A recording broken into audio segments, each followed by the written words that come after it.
We want to welcome all those who are joining us virtually this morning. We have a treat for you.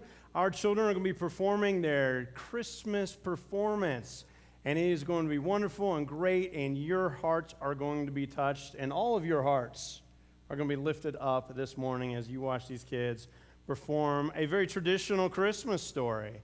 And Katie, is there anything we need to be saying else this morning? Do you want to come on up here and put you in the spotlight and put you right here? Come on up. Come on up. Yeah. You know, Katie joined us back in August. Woohoo!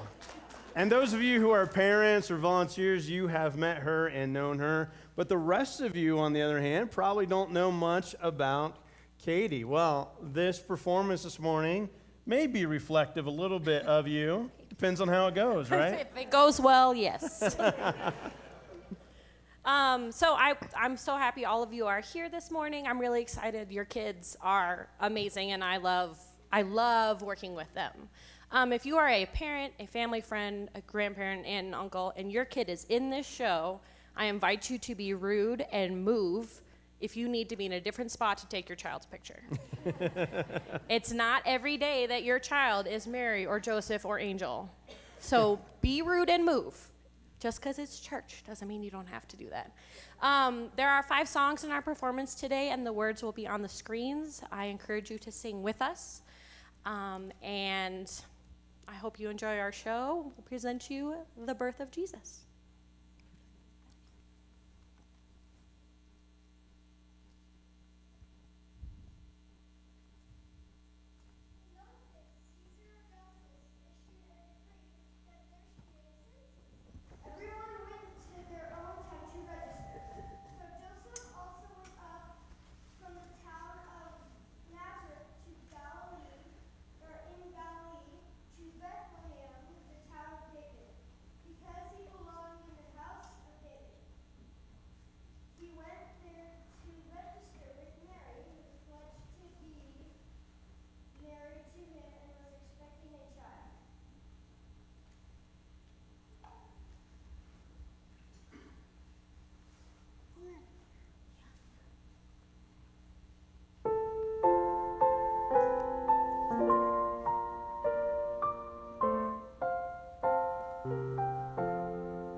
Wait. Stay, why don't you stay there. Stay in place. This is a perfect picture. Parents, everybody up on this side, looking this way to take the picture. We'll hold this for just a second.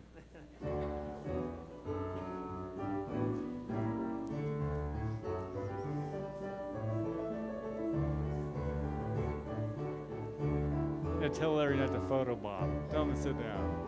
Larry photobombed. Was trying to get into it.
One of the things we wanted to do this year was give you a Christmas pageant that seemed like the ones when we were kids. You know, we come all in, you stand, you're a shepherd, you're an angel, you're a wise man, you're Mary, Joseph, you're narrators. And that's exactly what you experienced this morning. And so I hope it reminds you of all those memories that you have. Maybe when you were a kid and you were the one in the show and you were all nervous because you had to deliver those 4 words for the entire show. And you're like, I don't know if I can do it. And you're 8 years old and you do it. And you get through it. And they will remember this for the rest of their lives just as you do as well. Steve? Very good. Where's Katie at? Did Katie already go down? Let's give Katie a round of applause for doing that great work.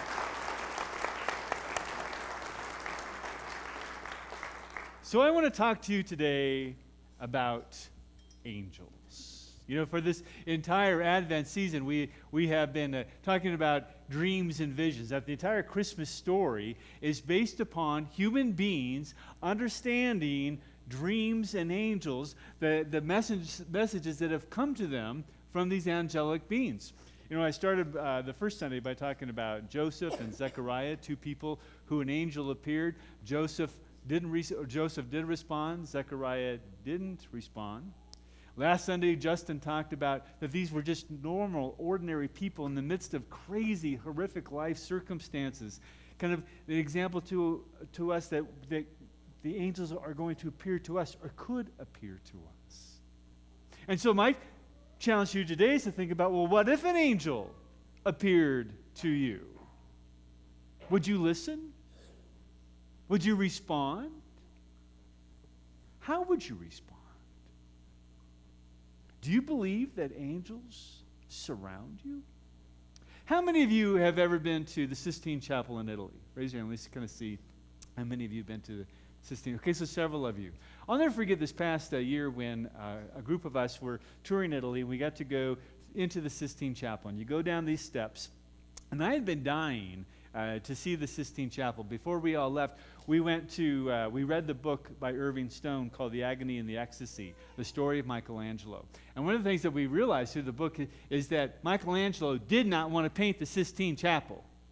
He did not want to paint it. He told the Pope that I am not a painter, I am a sculptor. Don't make me paint this. And the Pope said, no, you're Michelangelo, you're going to paint my chapel.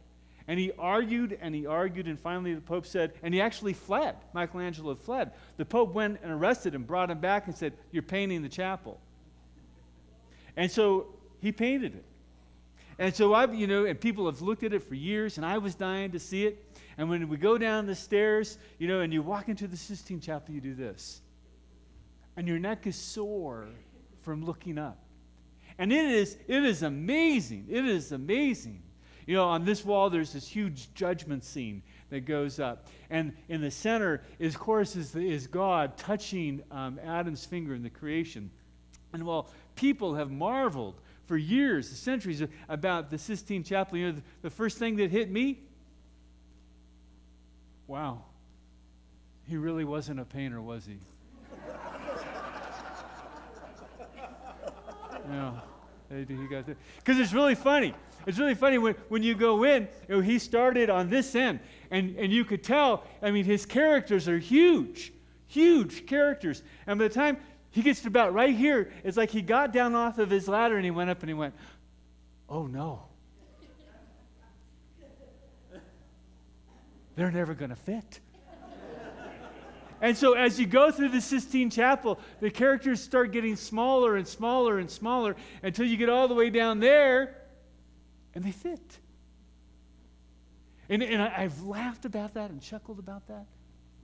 But the thing that I loved about the Sistine Chapel is that around all the edges of it are all the great prophets that were writing in the Old Testament. All the great prophets, Isaiah, Jeremiah. And around each of the prophets are angels. There are tons and tons of angels. There are angels and seraphims and cherubims, and they surround the prophets, and they're holding up the book. They're whispering into the prophet's ears. They are pointing at what the prophet's supposed to say.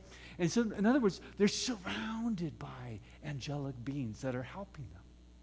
And you can't help but walk out of the chapel and go, wow, Michelangelo really believed in angels. Do you believe in angels? You know, in the Bible, angels are filled in all of the different stories. Angels are mentioned over 250 times in the Old and New Testaments.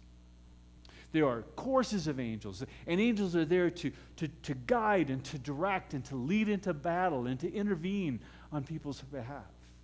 You know, the book of Hebrews tells us that angels appear to people, and we need to be aware when we are dealing with strangers, because we never know when we are entertaining angels and we don't even know it.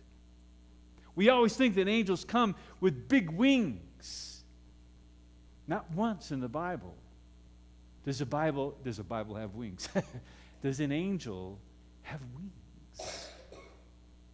They appear as humanly figures, always male in the Bible. They're always male figures. Only two angels are mentioned by name: Michael and Gabriel. Michael is the archangel. He's the chief angel. And anytime Michael is mentioned in the Bible, there's dirty work to be done. Michael is always battling Satan. He's dealing with the forces of evil. He is the big, mighty angel. Gabriel is the one who gets to do the fun things. Gabriel goes and tells people that they're going to conceive. He appears to Mary and says, hey, you are going to conceive of the Holy Spirit and give birth to Jesus. Gabriel is mentioned in the book of Daniel, in the book of Ezekiel, in the book of Enoch, in the book of Luke. He is mentioned, he's a huge figure in the Muslim faith. It is Gabriel who reveals the Quran to Muhammad. It is Gabriel who leads Muhammad into battle. It is Gabriel who guides Muhammad throughout his entire life. In the Baha'i faith, the Abrahamic tradition is Judaism, Christianity, Islam, and Baha'i. The Baha'i faith also recognizes the huge presence of Gabriel. Do you recognize the huge presence of Gabriel? If Gabriel were to come and speak to you, would you respond? You know, Luke assumes two things. He assumes that you know something about angels. He doesn't take any time in his gospel to argue for the existence of angels. He just assumes you know about them. He also assumes that you know something about Gabriel. He doesn't have to take time to explain, Gabriel's presence. He assumes you know something about Gabriel. Do you know something about Gabriel speaking to you? Do angels surround us? Do angels surround you? Think about this. How many of you believe in quarks? Quarks. You know what quark is? A quark is who's a scientist here? Physicist who can. It is the lowest physical thing in the universe in quantum terms, right? Different than a quark. There is a quark. Sorry, Danny, you were right in my way. That's right. A quark. How many of you have ever seen a quark? You can't. You know, the only way we think there are quarks is because scientists who have studied, physicists who have studied it, say that there is a phenomenon that can only be described by something that we know is there, but no one can see it. But we know it's there. I mean, have you seen a proton or electron or a neutron? But it describes a phenomenon that we know is there, but we can't see it. And you take for granted their existence because somebody of knowledge has said, it's there. There's a quark. Well, I can't point and say, there's an angel. I got to get out of the doghouse. You can't point and say, there's an angel. But watch this. Watch this. How many of you look around and don't be afraid? How many of you have had visitations from angels? Raise your hands. Don't be shy. Don't be shy. No, these are like little this. Hands up. How many of you have had visitations from angels? Look around.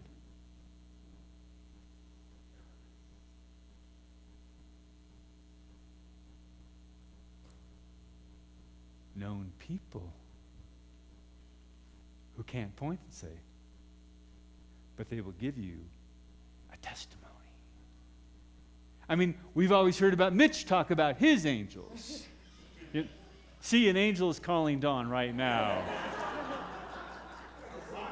That's right, baby. So, you know, I want to start with Mitch. I want to say, so Mitch always tells us about his smoking, card-playing angels. And you saw Mitch, his hand went up. So I want you to go back to the very beginning. When did you first realize that you had angels? When I was about 12 years old.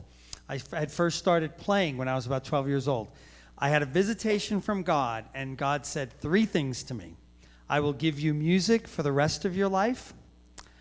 You must share everything you learn. And I will send you friends to take you along the journey. Don't take it for granted. And that's all I got. When I was in my mid-20s, I was completely taking my music for granted. And my wrists were killing me. I remember it so clearly because I was working at St. James. And my wrists were just a mess. I could hardly play at all. When I got a vision from my angels, these cigarette-smoking, poker-playing angels said to me very clearly, you're taking it for granted, and he told you not to. We're here to help you with your journey the rest of the way. So why are they cigarette-smoking, poker-playing angels? Why? Because for me, it's dogs in the velvet painting. You know, you've all seen the dogs playing, right? Those are my angels because they have nothing but time on their hands. My angels have nothing but time on their hands, and helping me is the only thing they do. So what they do is they smoke and play poker because most of the time there's nothing for them to do because I'm not challenging them. I'm not asking for their help. That was most of my 20s and 30s. Okay, so now go with me to the ceiling of the Sistine Chapel and the angels around the prophets. Now, those of you are going to have to crank your head around. And the angels all around the prophets. Imagine this. Go to the keyboard. Look at the keyboard.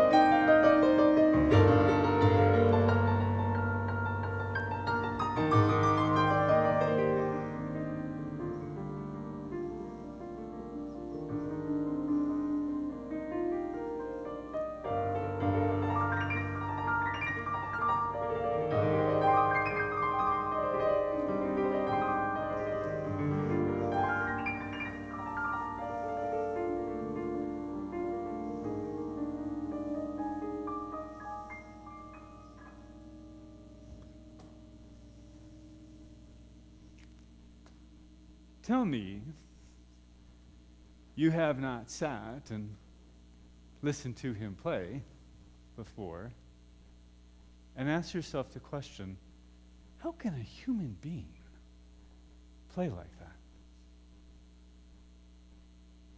Haven't you thought that? Danny Way, you put your hand up. I'm going to pick on you. Just in a couple minutes, real short, will you talk about your angel visitation?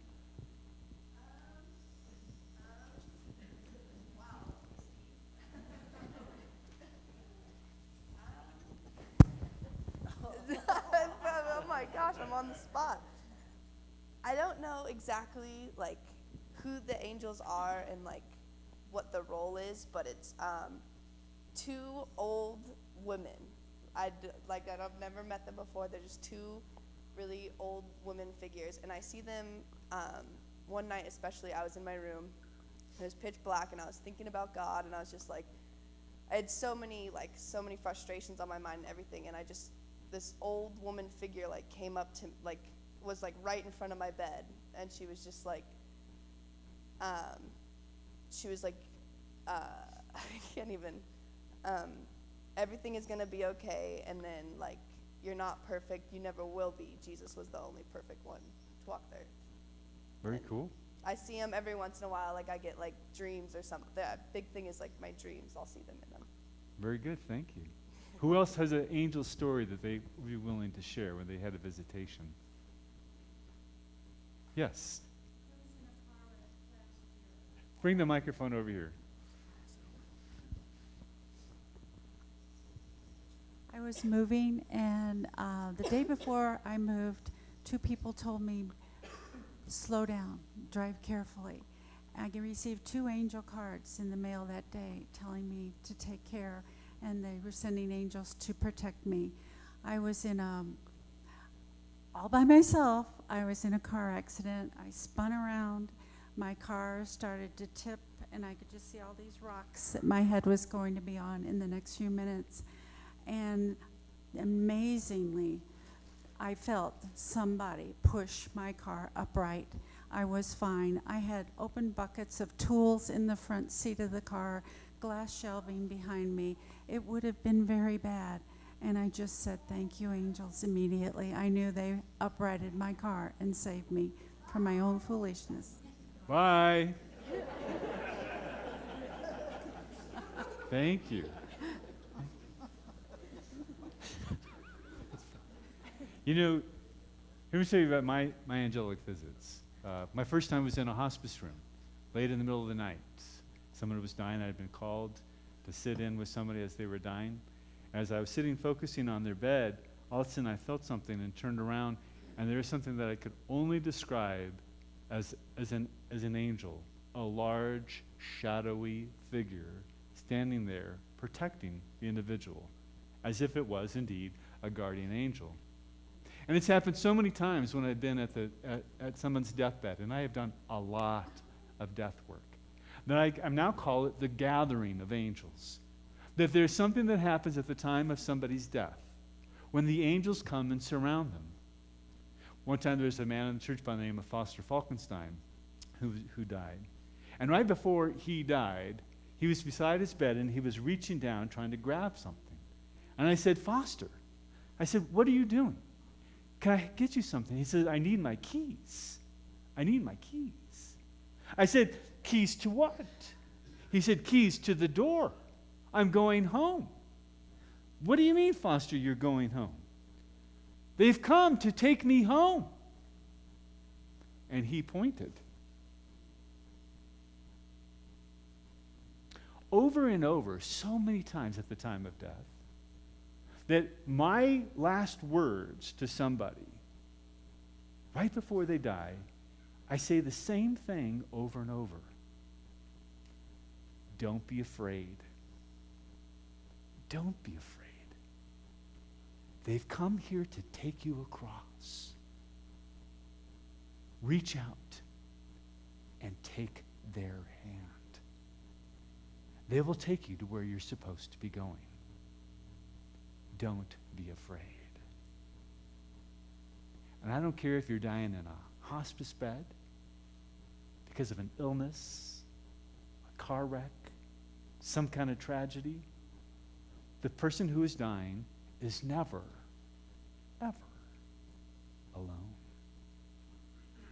One time in the middle of the night, I was woken by this orb of light at the foot of my bed, and a woman came out. All of my angels are women. An angel came out and told me to get up and took me out into the living room for a time of meditation and prayer. A unique vision was given to me. You know, I usually kept all these things quiet to myself because, you know, I've never wanted to be taken as a nut.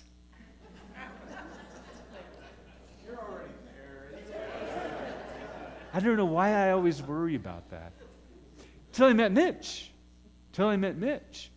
And Mitch is always talking about his card playing, smoke, and angels as if it was no big deal. And I thought, well, maybe I'm not crazy. Maybe I'm not crazy. And Mitch kind of gave me the permission to start looking into it. And I started reading about it and talking with other people. And there are books and books and books that are written about angels and your spirit guides, your angel guides. And so, in a time of meditation, I said, well, I want to meet them. Suddenly, I met them. I have a guardian angel. You have a guardian angel. And the more that I've gotten to know this guardian angel, I've realized that this guardian angel has been with me my entire life. So much so that I now call her GA, guardian angel.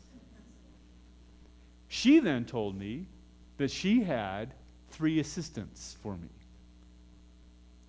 all female. And so I asked, well, what are their names? The first one said, I am Light Lisa. The next one said, I am Dark Lisa. The next one said, I am Sad Lisa. And so when that vision was over, that meditation was over, I went, 3 angels named Lisa. I wonder what Lisa means. So I Googled Lisa. The name means devoted to God. And then I went and I talked to them about, well, why are you called Light Lisa, Dark Lisa, Sad Lisa? Light Lisa is because I am with you in the best of your times. Dark Lisa, I am there in your hard times, in your shadow times, your worst times, when you are not your best self, but your worst self. Well then, I get those 2. What's sad, Lisa? I'm sad because you never will step into your divine potential. You constantly doubt yourself. And I am sad to remind you always you have untapped potential. So I was standing there looking at the Sistine Chapel, wondering what their names were.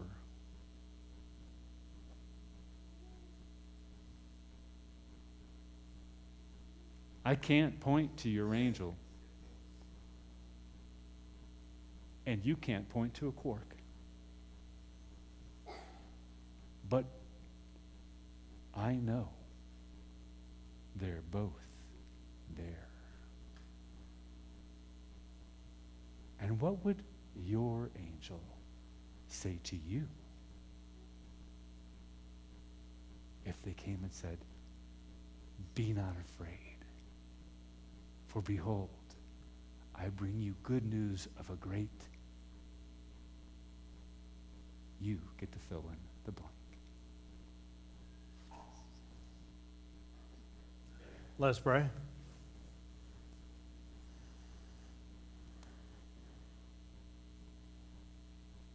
God, we are so afraid. So afraid of our own experiences, our own stories, and what other people will think of us. So afraid of what you come and tell us through our angels. So afraid of what might be asked of us. So afraid to become everything that you've put inside of us to become. God, today remind us that there are strangers, that there are beings, that there's energies, that there's visions, that there's dreams. Remind us that you're speaking to us, that you're inspiring us, you're lifting us up, you're energizing us, animating us, constantly recreating us, and that we have help. May we be the kind of people who go out into the world today and remind the people that we see that they have angels, that they have help, that there is grace and power available to them, always at the ready, always at any moment, that you are here and that you are not alone. God, all along we have been saying this prayer about heaven coming to earth and sins being forgiven and evil being overcome. And as we say that prayer today, God, remind us we don't say it alone and we don't make those things happen alone. So we lift that prayer up now saying, Our Father, who art in heaven, hallowed be thy name. Thy kingdom come, thy will be done, on earth as it is in heaven. Give us this day our daily bread, and forgive us our trespasses, as we forgive those who trespass against us. And lead us not into temptation, but deliver us from evil. For thine is the kingdom, and the power, and the glory forever. Amen.